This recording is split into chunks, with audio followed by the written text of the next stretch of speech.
राधे राधे संगत जी, जय गुरु जी की। आज हम सुनेंगे अहोई अष्टमी व्रत कथा और साथ ही जानेंगे इस व्रत की पूजा विधि कैसे की जाती है। इस व्रत को कार्तिक लगते ही अष्टमी को किया जाता है। जिस वार को दिवाली होती है ठीक उसी से एक हफ्ते पहले अहोई अष्टमी होती है। इस व्रत को वह स्त्रियां करती हैं जिनके संतान होती है। बच्चों की माँ दिन भर व्रत रखती हैं और सायंकाल में अहोई की पुतली का रंग भरकर चित्र बनाए।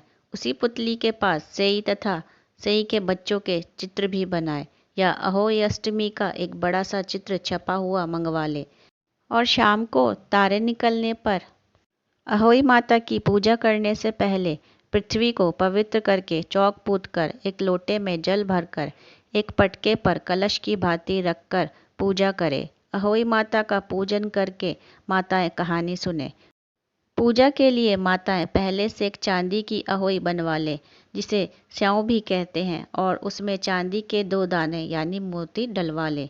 जिस प्रकार गले में हार व पैंडल लगा होता है उसी की भांति चांदी की अहोई डलवा लें। फिर अहोई की रोली चावल अथवा दूध भात से पूजा करें।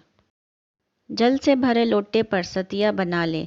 एक कटोरी में हलवा तथा रुपए का बायना निकाल कर रख लें और 7 दाने गेहूं के लेकर कहानी सुने और कहानी सुनने के समय अहोई स्याऊ की माला गले में पहन लें। तो यह सुनिए आपने अहोई माता के व्रत करने की विधि। अब सुनते हैं अहोई माता के व्रत की संपूर्ण पावन कथा। एक साहूकार था जिसके 7 बेटे और 7 बहुएं थी। दिवाली से पहले कार्तिक वदी अष्टमी को सातों बहुएं अपनी इकलौती ननद के साथ जंगल में जाकर खदान से मिट्टी खोद रही थी। वहां पर स्याहू की माद थी। मिट्टी खोदते समय ननद के हाथ से स्याहू का एक बच्चा मर गया। इससे स्याहू माता बहुत नाराज हो गई और बोली, मैं तेरी कोख बांधूंगी। तब ननद अपनी सातों भाभीियों से बोली, तुम में से कोई अपनी कोख बंधवा लो। सभी भाभीियों ने अपनी कोख बंधवाने से इनकार कर दिया, परंतु छोटी भाभी सोचने लगी, अगर मैं अपनी कोख नहीं बंधवाऊंगी तो सासू जी नाराज हो जाएंगी। यह सोचकर छोटी भाभी ने ननद के बदले में अपनी कोख बंधवा ली। अब इसके बाद उसको जो भी बच्चा होता वह 7वें दिन पैदा होकर मर जाता। एक दिन उसने पंडित को बुलाकर पूछा, मेरी संतान 7वें दिन पैदा होते ही क्यों मर जाती है। तब पंडित ने कहा, तुम सुराही गाय की सेवा करो। सुराही गाय स्याऊ माता की भाईली है, वह तेरी को खुलवा देगी, तब तेरा बच्चा जी जाएगा। अब वह बहुत जल्द उठकर चुपचाप सुराही गाय के नीचे से साफ सफाई कर आती। सुराही गाय ने सोचा, रोज उठकर कौन मेरी सेवा कर रहा है, सो आज देखती हूँ। गौ माता सुबेरे उठ गई। क्या देखती है कि साहूकार के छोटे बेटे की बहू उसके नीचे से साफ सफाई कर रही है। गौ माता उससे बोली, क्या मांगती है मांग। साहूकार की बहू बोली, साहू माता तुम्हारी भाईली है और उसने मेरी कोख बांध रखी है, सो मेरी कोख खुलवा दो। गौ माता ने कहा, अच्छा। अब तो गौ माता समुद्र पार साहूकार की बहू को अपनी भाईली के पास लेकर चली। रास्ते में कड़ी धूप थी, सो वह दोनों एक पेड़ के नीचे बैठ गईं। थोड़ी देर में एक सांप आया। उसी पेड़ पर गरुड़ पंखनी का एक बच्चा था। सांप उसको डसने लगा। तब साहूकार की बहू ने सांप मारकर डाल के नीचे दबा दिया और बच्चे को बचा लिया।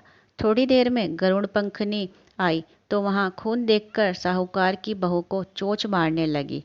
तब साहूकार की बहू बोली, मैंने तेरे बच्चे को नहीं मारा, बल्कि सांप तेरे बच्चे के करीब आया था तो मैंने उसे तेरे बच्चे की रक्षा की है। यह सुनकर गरुड़ पंखनी बोली, मांग तू क्या मांगती है। वह बोली, 7 समुंदर पार स्याहू माता रहती है, हमें तू उसके पास पहुंचा दे। तब गरुड़ पंखनी ने दोनों को अपनी पीठ पर बैठाकर स्याहू माता के पहुंचा पहुंचा दिया। स्याहू माता उनको देखकर बोली, आ बहन, बहुत दिनों बाद आई है। फिर कहने लगी, बहन मेरे सिर में बहुत जुएं पड़ गई हैं। तब सुरही के कहने पर साहूकार की बहू ने उनकी सारी जुएं निकाल दी। इस पर स्याहू माता प्रसन्न होकर बोली, तूने मेरे सिर में बहुत सिलाइयाँ घेरी हैं, इसलिए तेरे 7 बेटे और 7 बहुएं होंगी। वह बोली, मेरे तो एक भी बेटा नहीं है। सात बेटे कहाँ से होंगे? स्याऊ माता बोली, वचन दिया है, वचन से फिरूंगी नहीं, फिरूँ तो धोबी की कुंड की कंकरी हूँ।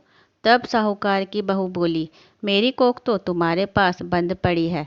यह सुनकर स्याऊ माता बोली, तूने तो मुझे ठग लिया है।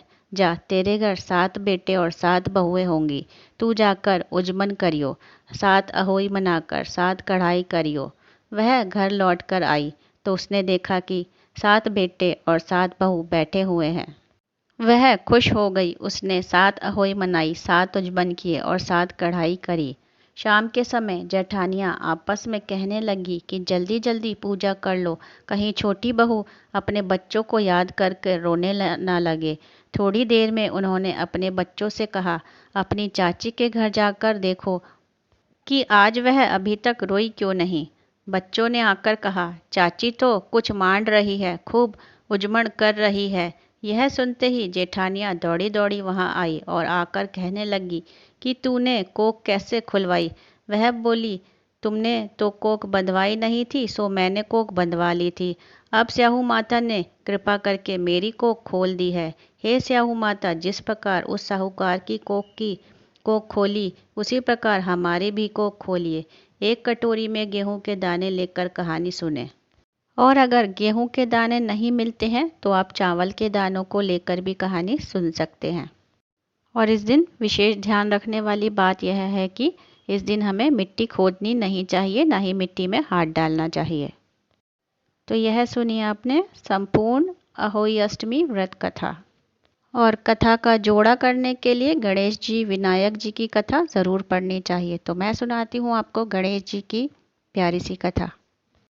एक दिन गणेश जी महाराज चुटकी में चावल और चम्मच में दूध लेकर घूम रहे थे कि कोई मेरी खीर बना दो। सबने थोड़ा सा सामान देखकर मना कर दिया। तो एक बुढ़िया बोली, ला बेटा, मैं तेरी खीर बना दूँ। और वह कटोरी ले आई। तो गणेश जी बोले कि बुढ़िया माई, कटोरी क्यों लाई, टोप लेकर आ। अब बुढ़िया माई टोप लेकर आई और वह दूध से भर गया। गणेश जी महाराज बोले कि मैं बाहर जाकर आता हूँ, तब तक तू खीर बनाकर रखना। खीर बनकर तैयार हो गई। अब बुढ़िया माई की बहू के मुंह में पानी आ गया।